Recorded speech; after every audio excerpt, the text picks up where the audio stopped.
Mesdames, Messieurs, il est 14h30. Donc, en tant que doyenne d'âge du conseil d'arrondissement, c'est moi qui vais présider cette première partie du conseil d'arrondissement liée à l'élection du ou de la maire d'arrondissement. Je vous remercie d'abord d'être là, d'avoir tous pris place, d'être tous présents ici. Et je vais vous expliquer, vous rappeler les articles de la loi qui concernent cette élection du maire, qui sont très proches d'ailleurs de ceux du maire central de la ville. Mais vous rappelez aussi que pendant cette séquence de l'élection du ou de la maire d'arrondissement, il ne peut pas y avoir de débat pendant que je préside cette séance-là. Donc il ne peut pas y avoir d'intervention autre que de réponse directe aux questions qui sont éventuellement posées. Conformément à l'article L. 2122-8 du Code général des collectivités territoriales, et donc en tant que doyen d'âge, je préside cette séance du conseil d'arrondissement au cours de laquelle le ou la maire d'arrondissement et ses adjoints doivent être élus. Par ailleurs, l'article L. 2511-25 rend applicable au conseil d'arrondissement les dispositions des premiers et deuxièmes alinéas de l'article L. 2122-8 du CGCT. Le conseil d'arrondissement est présidé par le maire ou la maire d'arrondissement. Le ou la maire est élu au sein du conseil d'arrondissement. Les fonctions de maire de la commune et de maire d'arrondissement sont incompatibles. L'élection du maire d'arrondissement qui suit le renouvellement général du conseil municipal a lieu 8 jours après celle du maire de la commune. Le conseil d'arrondissement est, à cette occasion, convoqué par le maire de la commune. Cette convocation, vous l'avez tous eue, signée par le maire Benoît Payan. Le conseil d'arrondissement désigne également en son sein un ou plusieurs adjoints. Le nombre de ceux-ci ne peut excéder 30% du nombre total des membres du conseil d'arrondissement, sans pouvoir toutefois être inférieur à 4 et arrondi à l'unité inférieure lorsque l'on a des arrondis sur les 30%. Sous réserve des dispositions des alinéas précédents, sont applicables au maire d'arrondissement et à ses adjoints les dispositions des articles L. 2122-4 à L. 2122-7-2 des premiers et deuxièmes alinéas de l'article L. 2122-8, des premiers et troisièmes alinéas de l'article L. 2122-10, des articles L. 2122-12, L. 2122-15, L. 2122-16, des deuxièmes et derniers alinéas de l'article L. 2122-18, de l'article L. 3122-3 et de l'article L. 4133-3. Bien sûr, vous les avez tous lus et vous les connaissez par cœur. En cas d'application de l'article L. 2122-15, le représentant de l'État dans le département informe le maire de la commune de la démission du maire d'arrondissement ou de ses adjoints. L'élection du maire d'arrondissement et de ses adjoints peut être arguée de nullité dans les conditions, formes et délais prescrits pour les réclamations contre les élections du conseil municipal. Lorsque l'élection est annulée ou que, pour toute autre cause, le maire d'arrondissement ou ses adjoints ont cessé leurs fonctions, le conseil d'arrondissement est convoqué pour procéder au remplacement dans le délai de quinzaine.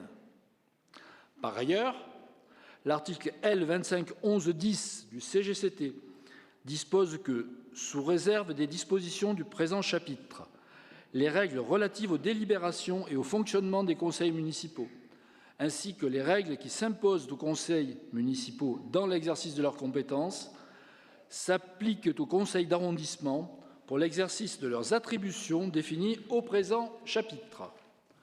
Je déclare donc la séance ouverte et donc vous rappelle une fois de plus que, sous la présidence du doyen d'âge, il n'y a pas de débat au sein du conseil d'arrondissement.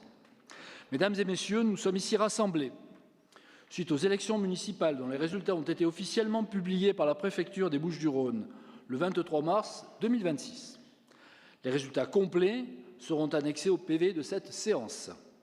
Je déclare les conseillers et conseillères d'arrondissement solennellement installés dans leurs fonctions. Conformément aux dispositions de l'article L. 2121-15 du Code général des collectivités territoriales, nous devons nommer un ou une ou plusieurs de nos membres pour remplir les fonctions de secrétaire de séance. Je vous propose de désigner notre Benjamine, Madame Romane Massip.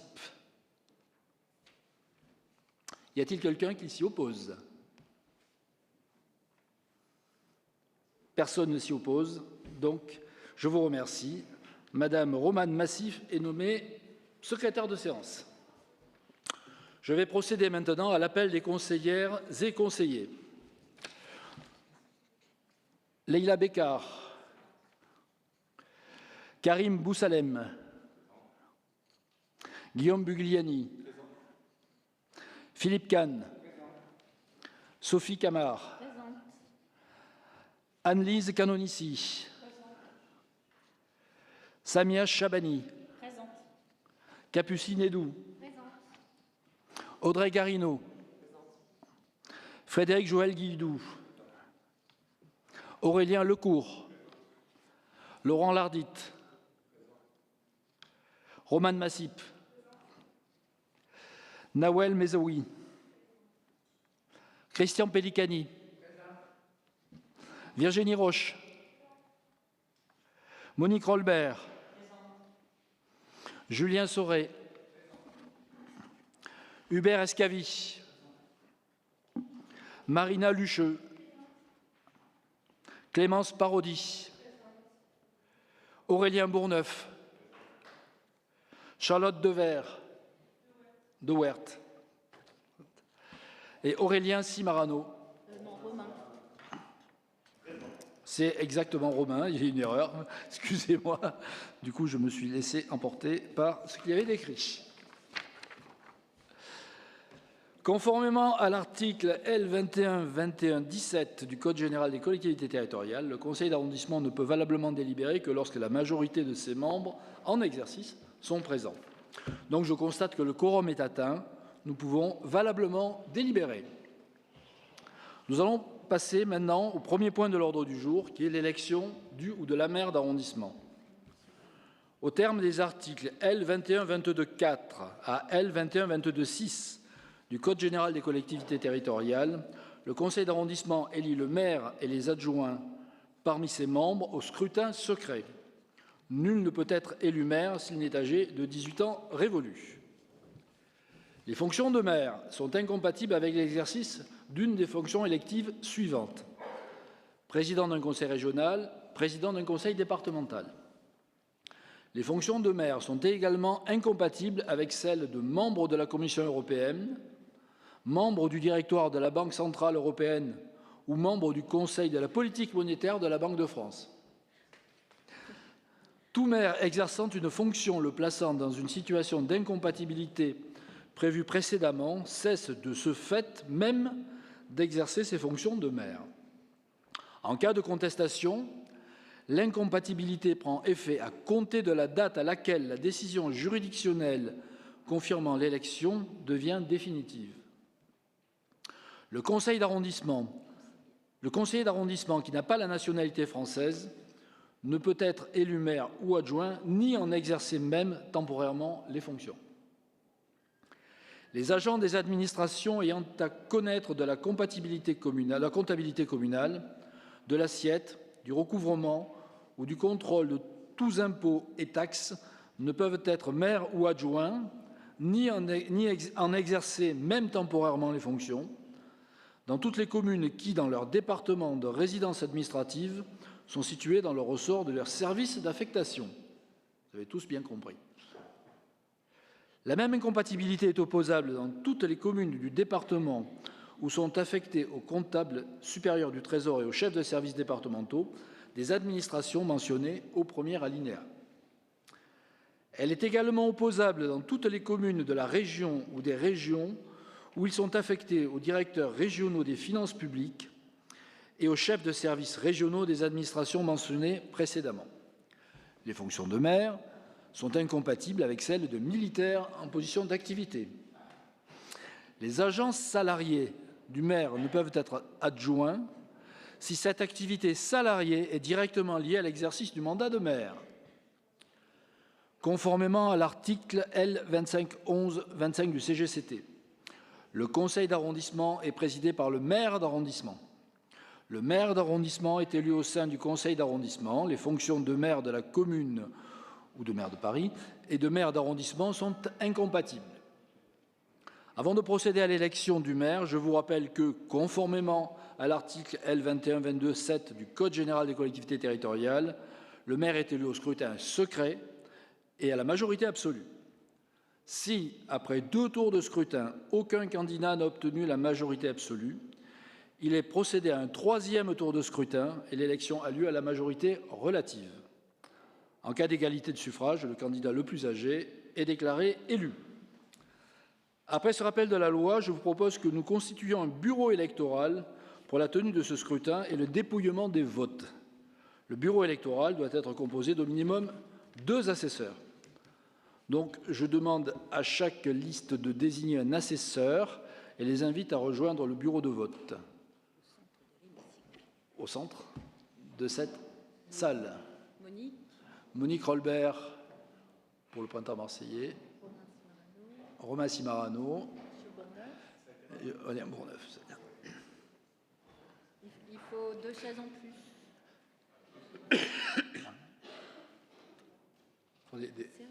Service des chaises. Est-ce qu'on pourrait avoir 2 chaises, s'il vous plaît?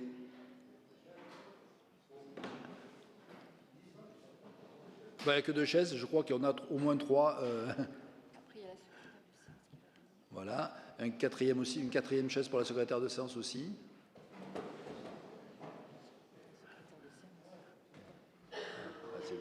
Voilà.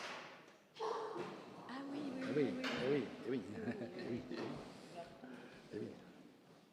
Et sinon, il y en a une en rable. Il y en a peut-être une, oui. Asseyez-vous. Voilà.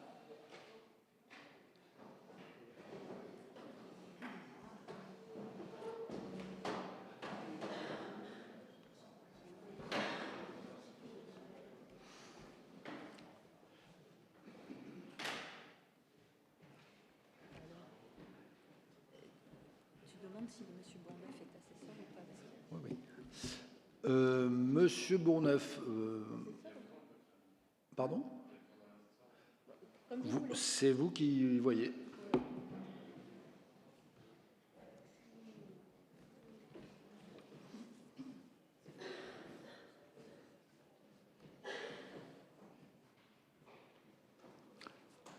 Merci. Vous allez être appelé à voter par ordre alphabétique de nom. À l'appel de votre nom, vous viendrez prendre le matériel de vote qui est sur la table. Il vous est recommandé d'aller dans l'isoloir mis à votre disposition. En tout état de cause, vous devrez préserver la confidentialité de votre vote sous peine de nullité. Sur le bulletin vierge, parce qu'il y en a, vous pourrez inscrire bien lisiblement le nom du candidat de votre choix et mettre le bulletin dans l'enveloppe. En cas d'homonymie entre plusieurs conseillers, il vous est demandé d'écrire le nom et le prénom. Ensuite, vous viendrez déposer votre enveloppe dans l'urne et émarger la liste de vote. Conformément aux dispositions de l'article L. 21-21-20 du Code général des collectivités territoriales, vous ne pouvez être détenteur que d'un pouvoir. À l'appel du nom du mandat, vous viendrez procéder à nouveau à l'opération de vote et à l'émargement. Pour pouvoir procéder à l'élection du maire d'arrondissement, je demande maintenant quels sont les candidats. J'ai reçu une candidature donc de la part d'élus du printemps marseillais pour Sophie Camard. Y a-t-il d'autres candidatures? Oui. Donc Madame Parodi, candidate, et Madame De Weert, candidate. Eh bien, je déclare le scrutin ouvert. Madame la secrétaire, veuillez appeler par ordre alphabétique. Il n'y a pas de débat sous la présidence du doyen d'âge. Il n'y a pas de débat sous la... Voilà. Je confirme.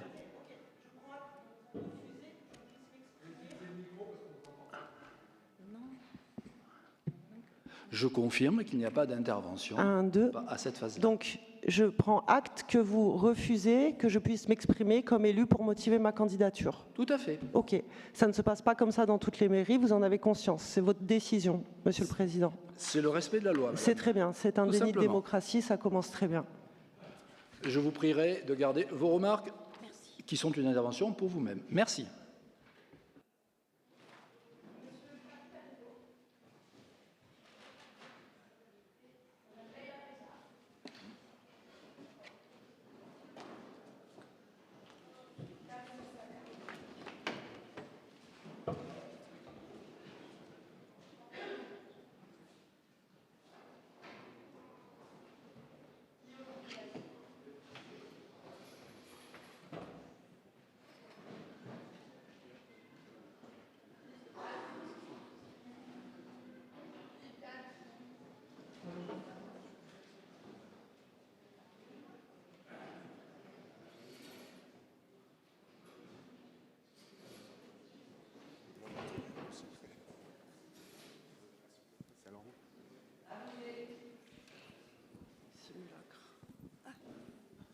Merci.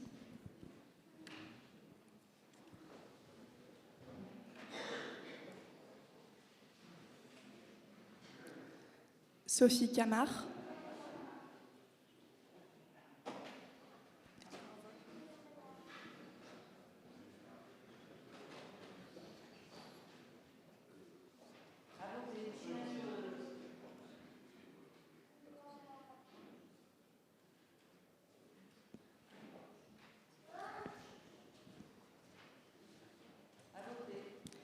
Annelise Canonici.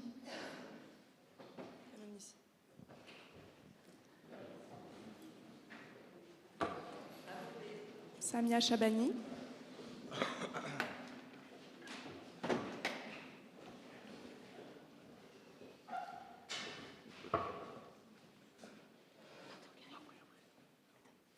Capucine Edou.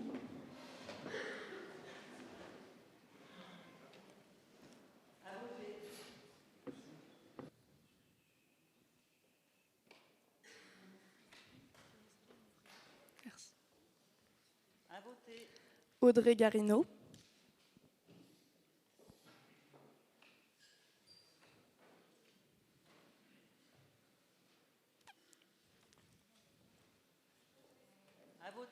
Frédéric Joël Guilledou.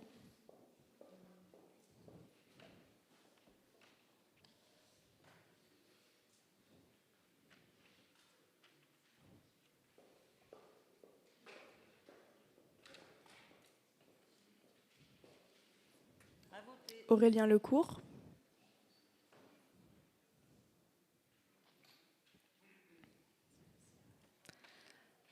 Laurent Lardy.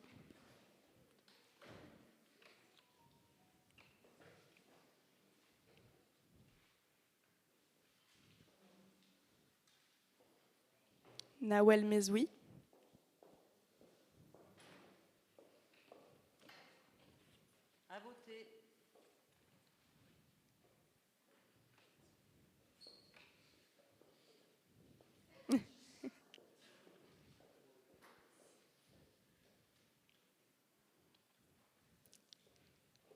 Christian Pellicani.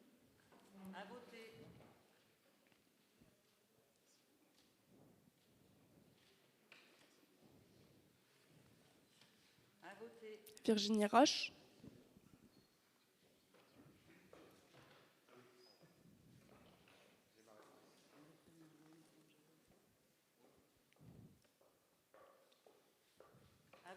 Monique Rolbert. Merci, monsieur.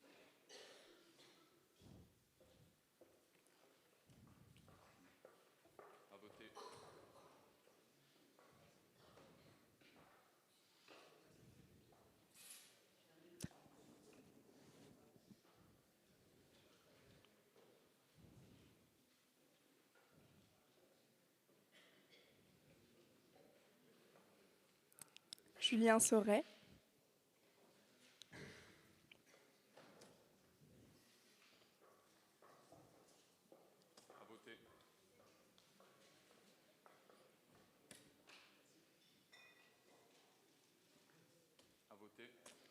Hubert Escavi.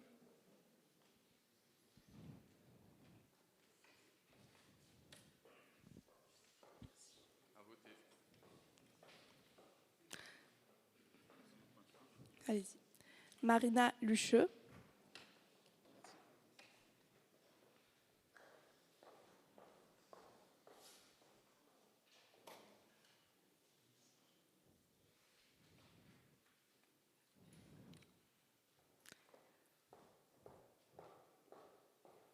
Clémence Parodi.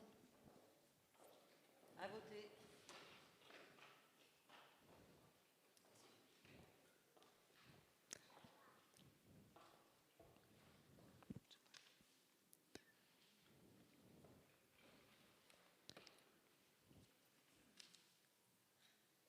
Aurélien Bourneuf.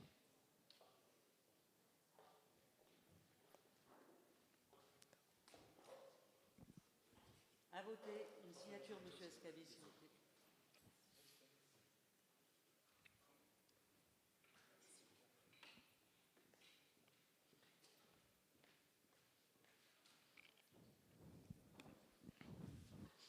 Charlotte De Weert.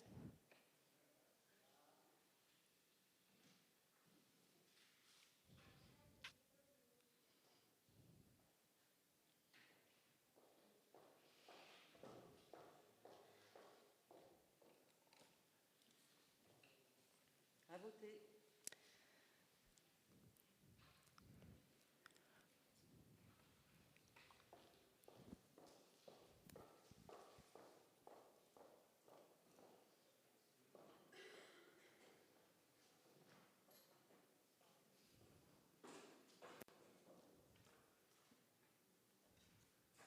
À voter.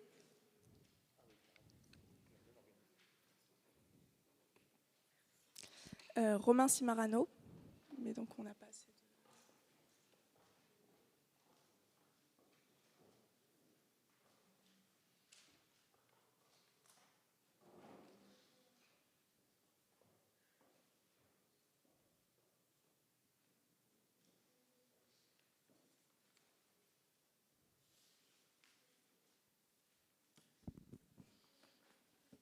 À voter. Et Massy Proman, donc moi-même. À voter.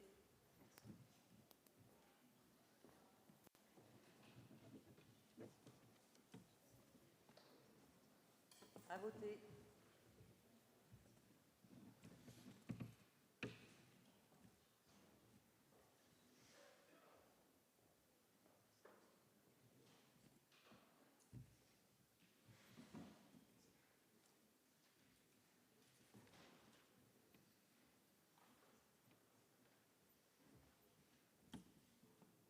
À voter.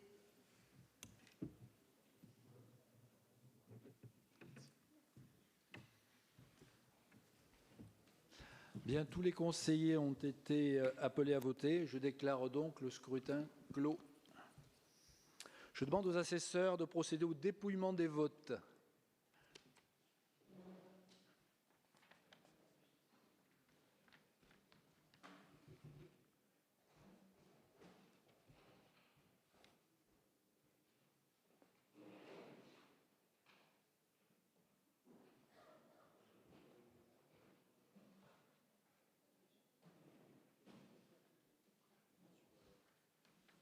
Le nombre d'enveloppes.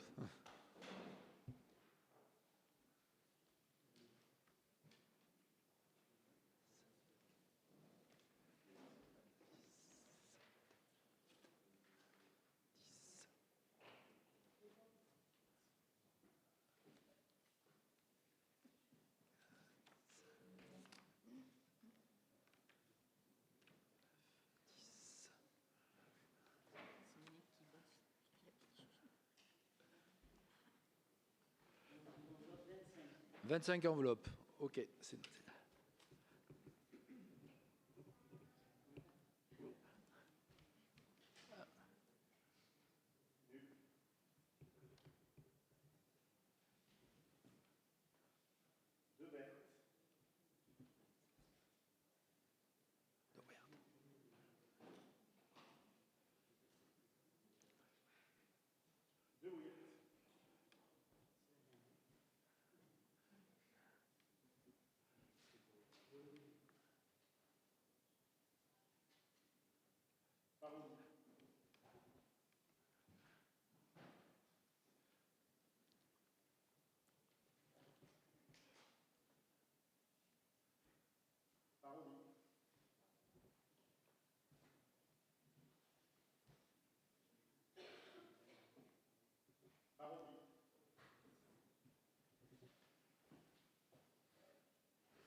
Il est bon.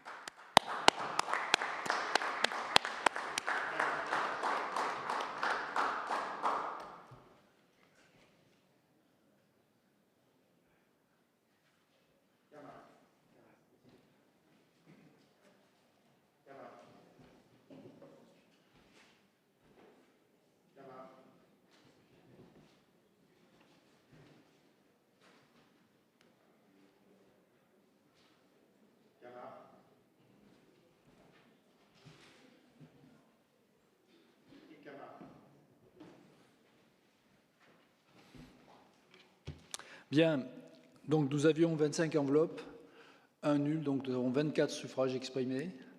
La majorité absolue est donc à 13 suffrages. Les résultats sont Sophie Camard, 19, Parodi 3, Louis 2.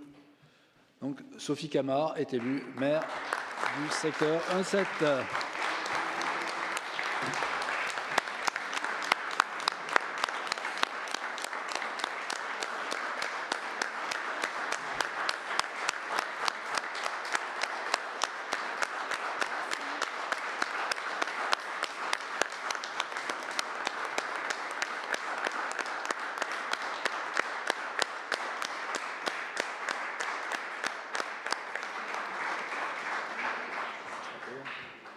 Oui, je prends ta place.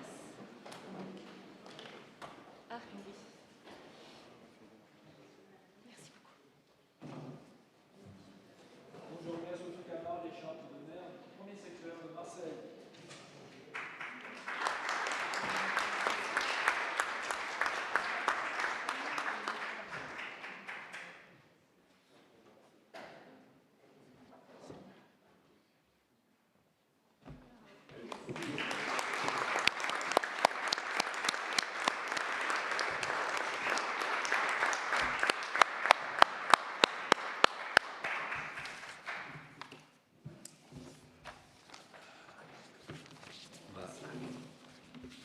Un glissement, ouais.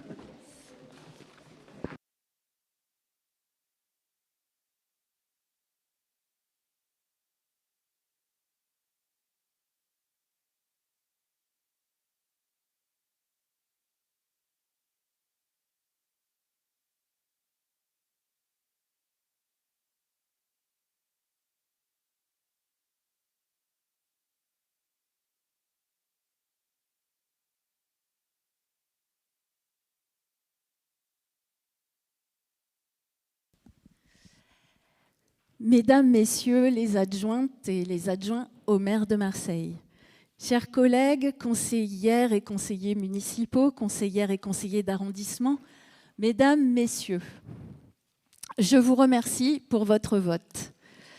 Je prends mes fonctions avec une émotion particulière puisque le suffrage universel me permet d'exercer un deuxième mandat au service des habitants et de la démocratie locale. C'est un honneur pour moi. La démocratie est un bien précieux. Dans mon discours d'investiture que j'ai retrouvé, prononcé le 12 juillet 2020, j'avais dit les mots suivants. Je serai maire pour ceux qui ont voté, mais aussi pour ceux qui n'ont pas voté, parce que je voudrais les convaincre que la démocratie en vaut la peine. À l'issue de notre mandat, je voudrais que nous mesurions ensemble les progrès accomplis dans la citoyenneté et la participation aux élections. Je n'y changerai pas une virgule. En 2020, nous avions ouvert une période de changement politique, mais en pleine crise sanitaire et dans une ville sous tension. La participation au second tour était de 45,3% dans le premier secteur, mieux que dans toute la ville de Marseille, 35,4%, et mieux qu'en France, 41,6%. Mais il était normal de se mettre au travail tout en questionnant le socle de citoyenneté. En 2026, mission accomplie. La participation au second tour est de 60,2% dans le premier secteur, 55,4% à Marseille, 57% en France. Bien sûr, nous pourrions faire mieux collectivement, mais le mandat qui nous a été donné repose sur une confiance amplifiée et renouvelée. Ce secteur, le premier secteur, est à l'image des grandes inégalités de notre ville. J'entends souvent l'opposition entre le 1er et le 7e arrondissement. C'est évident à faire quand on regarde par exemple le prix des logements, les niveaux de revenus, les origines sociales et géographiques. Cette situation justifie le débat politique, mais pas de fractionner notre société au prix de préjugés discriminatoires et violents. J'entends d'ailleurs beaucoup de points communs entre les habitants. Partout, la volonté d'améliorer le cadre de vie, l'environnement et la tranquillité publique, de surmonter les difficultés à trouver un travail ou un logement, les difficultés à se déplacer, le souci de se soigner, de se cultiver, de garantir l'avenir pour les enfants. Je ne décris pas là les compétences des mairies de secteur, mais les attentes générales des habitants. Je suis prête, avec mes équipes, à poursuivre la fonction de proximité, continuer d'écouter et d'alerter, mais aussi de valoriser les réponses et les solutions. Le nombre de voix de ma liste pour Marseille, un 7, le permet parce qu'il est très équilibré entre les 1er et 7e arrondissements. 6 678 voix dans le 1er, 7 451 voix dans le 7e. Je vous dis cela parce que je prends ce message des électeurs comme un trait d'union, pacifique et rassembleur, trait d'union d'un centre-ville traversé par la séparation nord-sud. Ici même sur la Canebière, vous savez qu'on prend la Canebière pour séparer le nord et le sud de la ville. C'est très symbolique pour nous toujours d'être ici. Trait d'union des collines qui regardent vers la mer, comme s'il fallait toujours chercher l'apaisement du grand large. J'ai coutume de dire la République au quotidien, ici on la fait vivre. Quoi de plus naturel devant la Marianne des mariages, puisque nous sommes en salle des mariages, en salle des moments de bonheur. Cette Marianne, elle nous envoie son salut protecteur pour nous toutes et tous. Merci.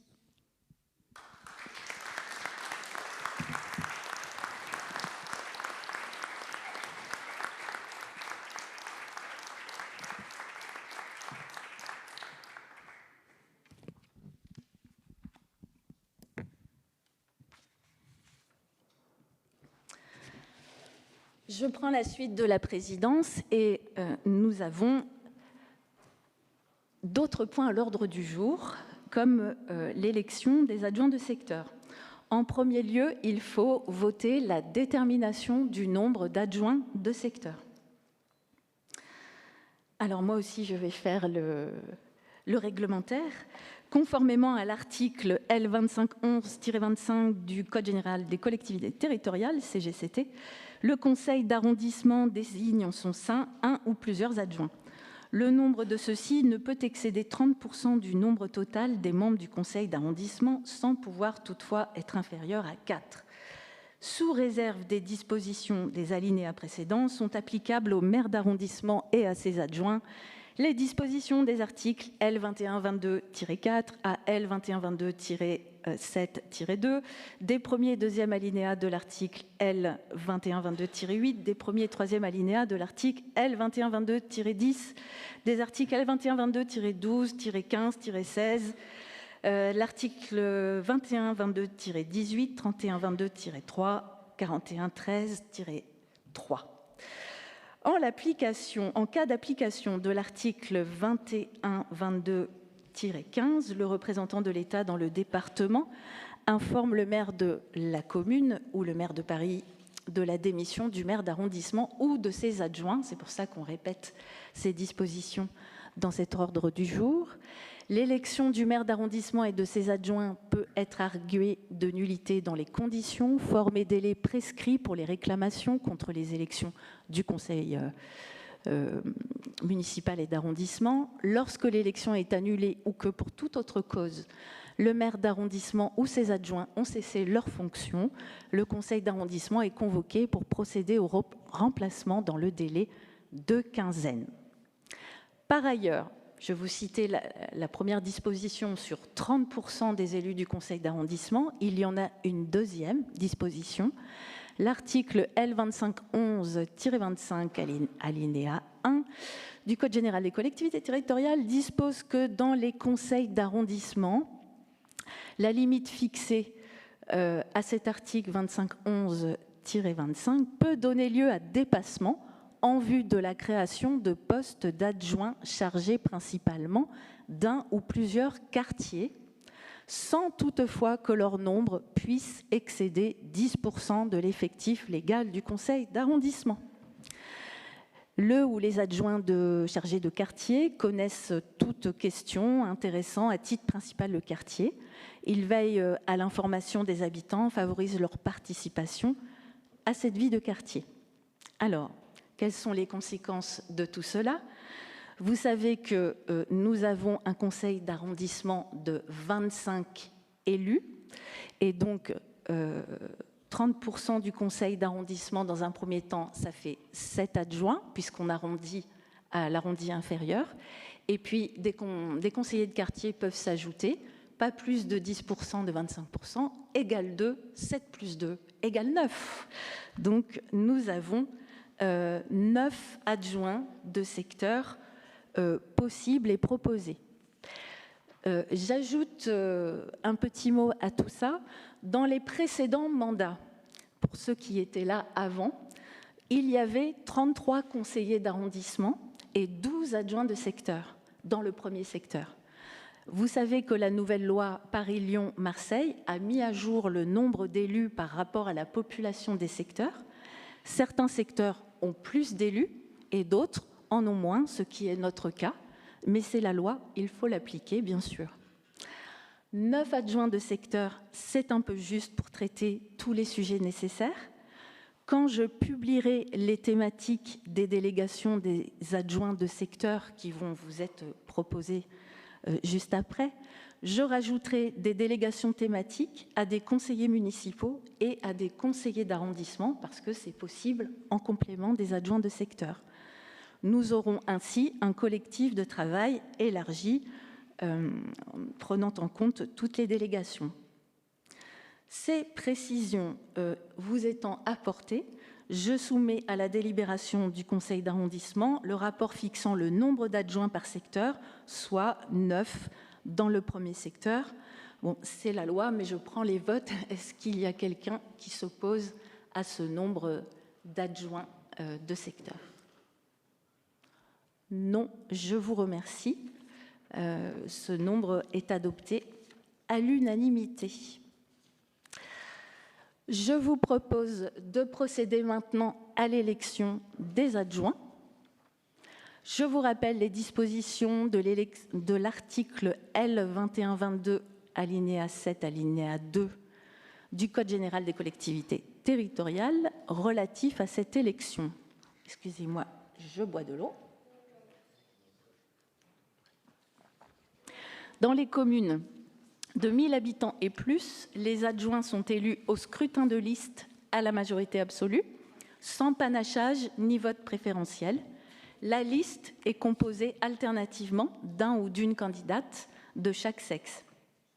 Si après 2 tours de scrutin, aucune liste n'a obtenu la majorité absolue, il est procédé à un 3e tour de scrutin et l'élection a lieu à la majorité relative.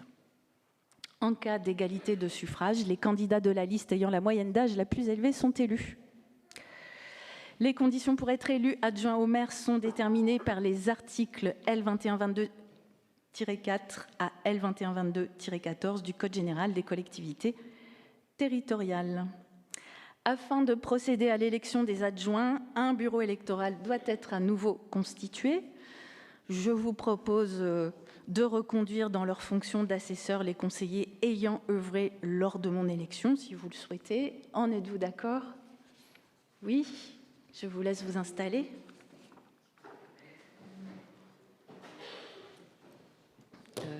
La liste...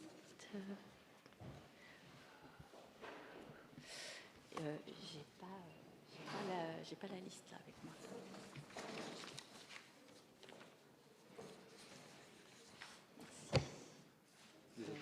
Non, mais la liste des adjoints.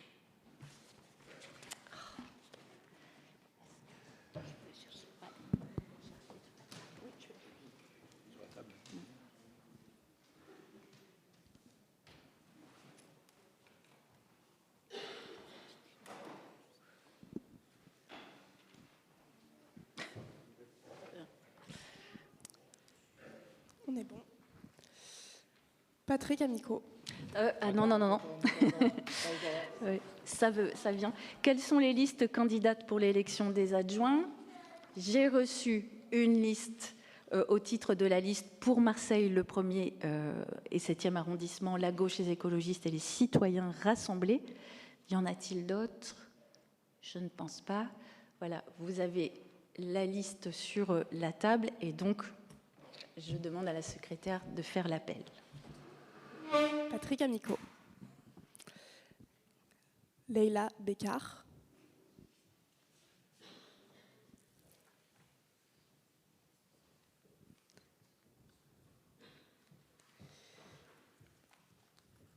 Karim Boussalem.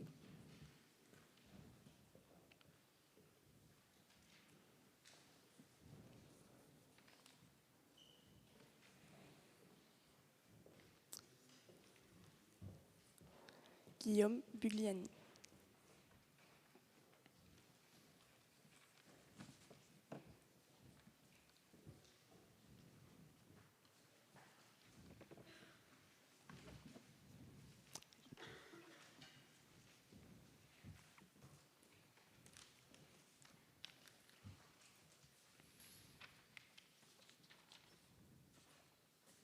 À voter. Philippe Kahn.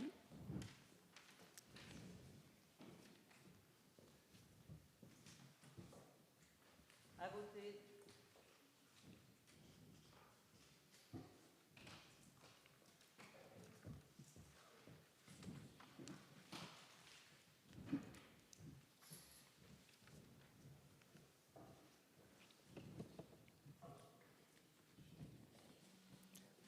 À voter. Sophie Camard.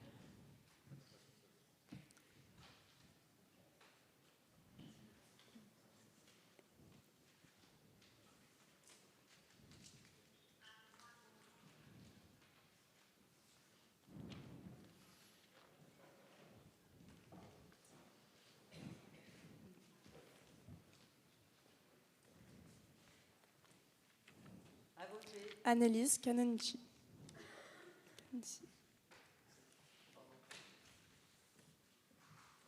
À voter.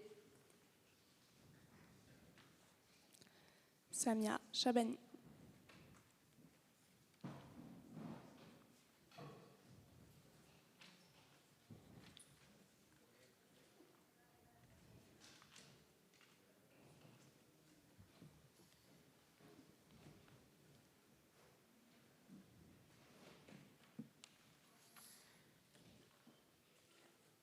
À voter. Capucine Edou.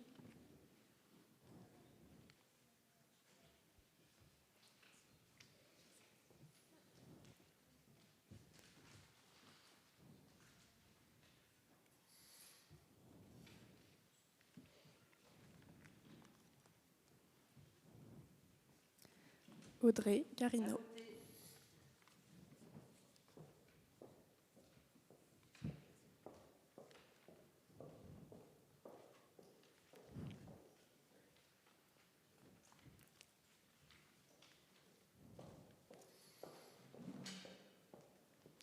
Frédéric Joël Guilledou.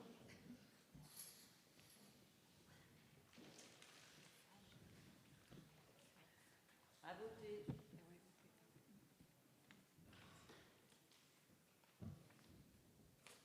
À voter.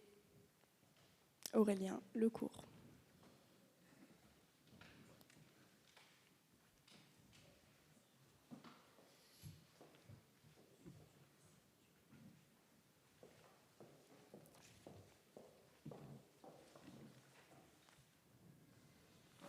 À voter. Laurent Lardy.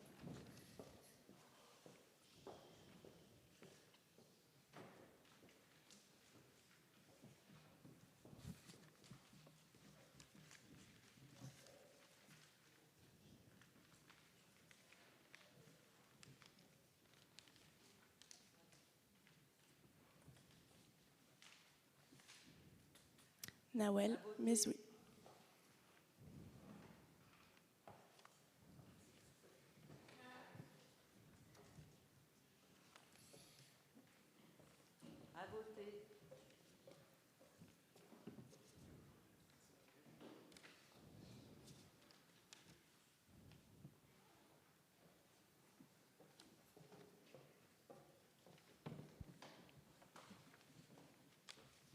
Christian Pellicani.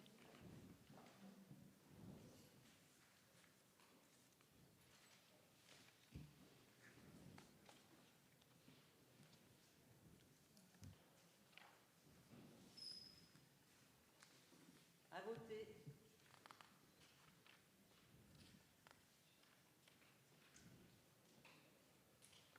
Virginie Roche.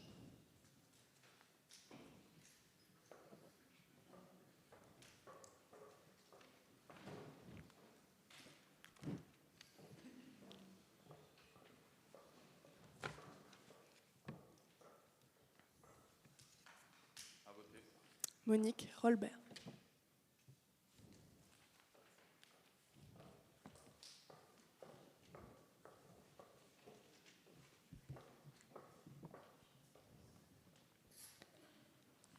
Julien Sauret.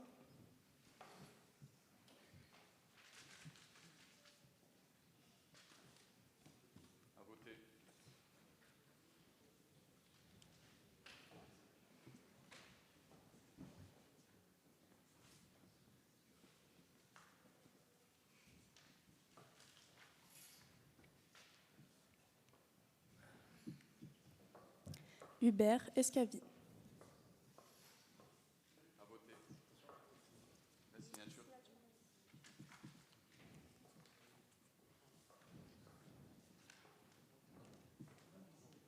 Marina Lucheux.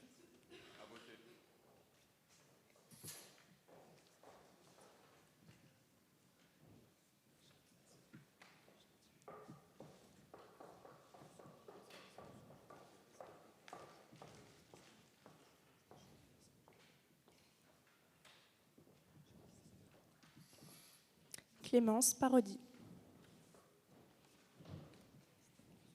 À voter.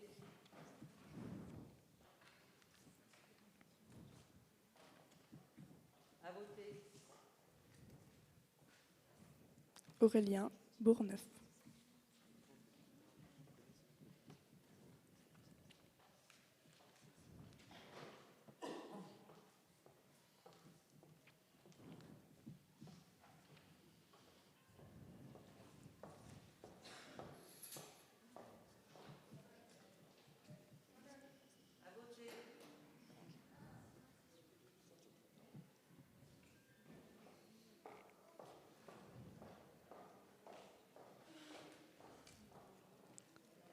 Charlotte De Weert.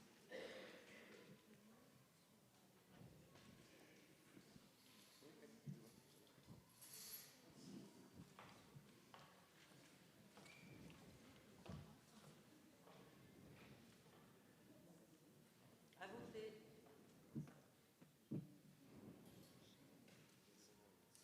Romain Simarano.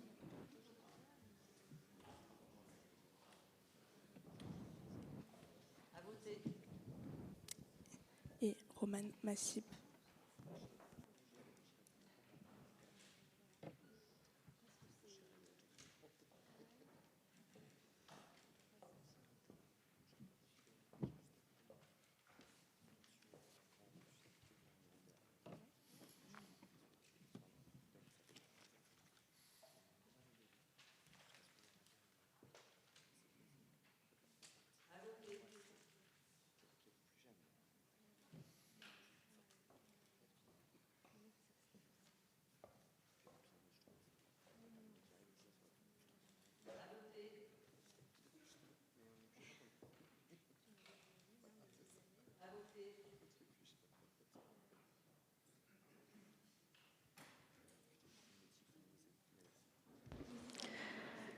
Tous les conseillers ayant été appelés à voter, je déclare le scrutin clos. Je demande aux assesseurs de procéder au dépouillement des votes.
Merci.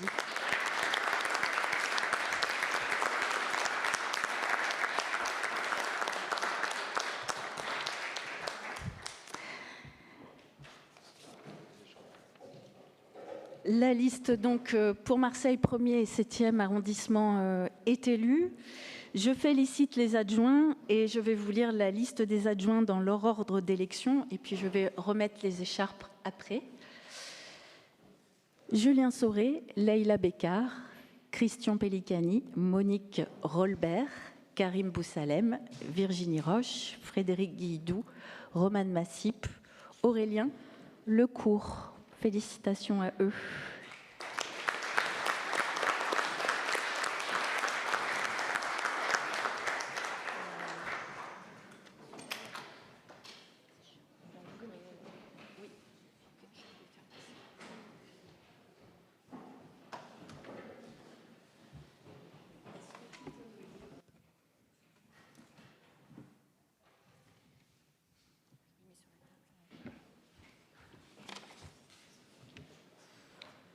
Alors pour la remise des écharpes, j'appelle Julien Sauré.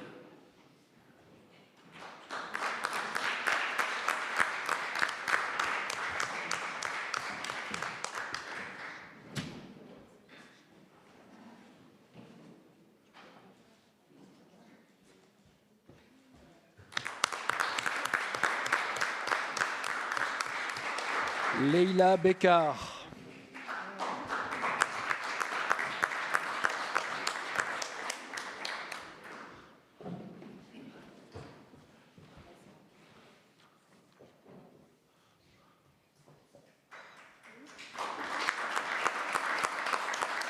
Christian Pellicani.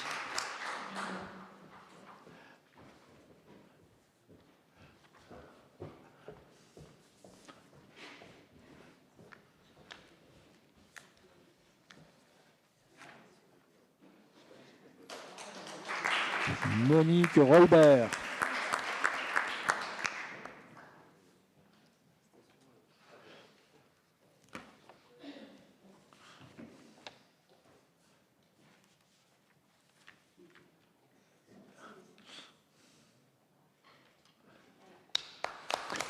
Karim Boussalem.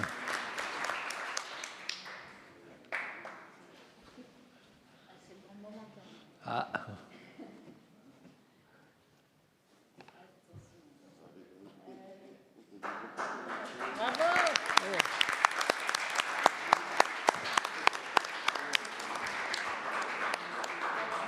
Virginie Roche.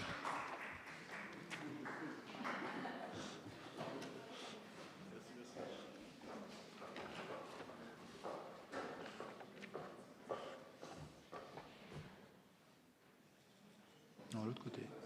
L'autre côté, l'autre côté, l'autre côté.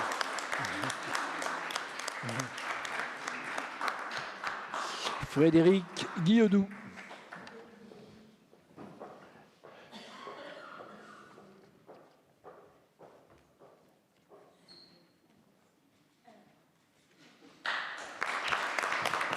Romane Massip.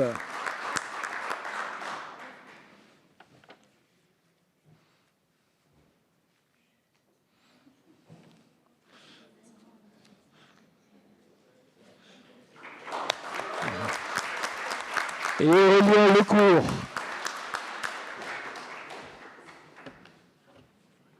Oh, Aurélien. Tu as oublié Aurélien.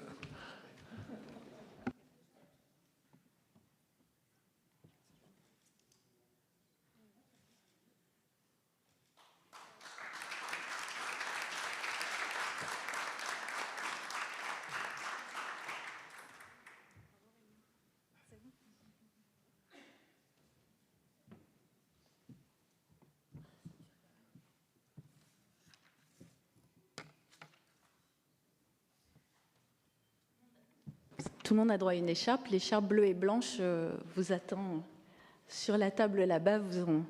Elle sera remise à chaque conseiller d'arrondissement. J'enseigne maintenant avec la lecture de la charte de l'élu. Charte de l'élu local. Article L 1111-12, L 1111-13, L 1111-14 du Code général des collectivités territoriales. Les élus locaux sont les membres des conseils élus au suffrage universel pour administrer librement les collectivités territoriales dans les conditions prévues par la loi, ainsi que les élus des arrondissements de la ville de Paris et des communes de Lyon et Marseille. Tout mandat local se distingue d'une activité professionnelle et s'exerce dans des conditions qui lui sont propres. Il ne faut pas polluer la lecture là. Il se traduit par des droits et des devoirs prévus aux articles L 1111-13 et L 1111-14. Ces dispositions constituent la charte de l'élu local. Dans l'exercice de son mandat, l'élu local s'engage à respecter les principes de liberté, d'égalité, de fraternité et de laïcité, ainsi que les lois et les symboles de la République. L'élu local exerce ses fonctions avec impartialité, diligence, dignité, probité et intégrité. Dans ce cadre, il poursuit le seul intérêt général, à l'exclusion de tout intérêt qui lui soit personnel, directement ou indirectement, ou de tout intérêt particulier. L'élu local veille à prévenir ou à faire cesser immédiatement tout conflit d'intérêts réprimé par la loi. Lorsque ces intérêts personnels sont en cause dans les affaires soumises à l'organe délibérant dont il est membre, l'élu local s'engage à les faire connaître avant le débat et le vote. L'élu local s'engage à ne pas utiliser à d'autres fins les ressources et les moyens mis à sa disposition pour l'exercice de son mandat ou de ses fonctions. Mesdames les élus, je vous demande de rester assis pendant la lecture de la charte de l'élu local. Merci. Dans l'exercice de ses fonctions, l'élu local s'abstient de prendre des mesures lui accordant un avantage personnel ou professionnel. L'élu local participe avec assiduité aux réunions de l'organe délibérant et des instances dans lesquelles il a été désigné. Issu du suffrage universel, l'élu local est et reste responsable de ses actes pour la durée de son mandat devant l'ensemble des citoyens de la collectivité territoriale à qui il rend compte des actes et des décisions pris dans le cadre de ses fonctions. L'élu local déclare dans un registre tenu par la collectivité territoriale les dons, avantages et invitations d'une valeur qu'il estime supérieure à 150 € dont il a bénéficié en raison de son mandat.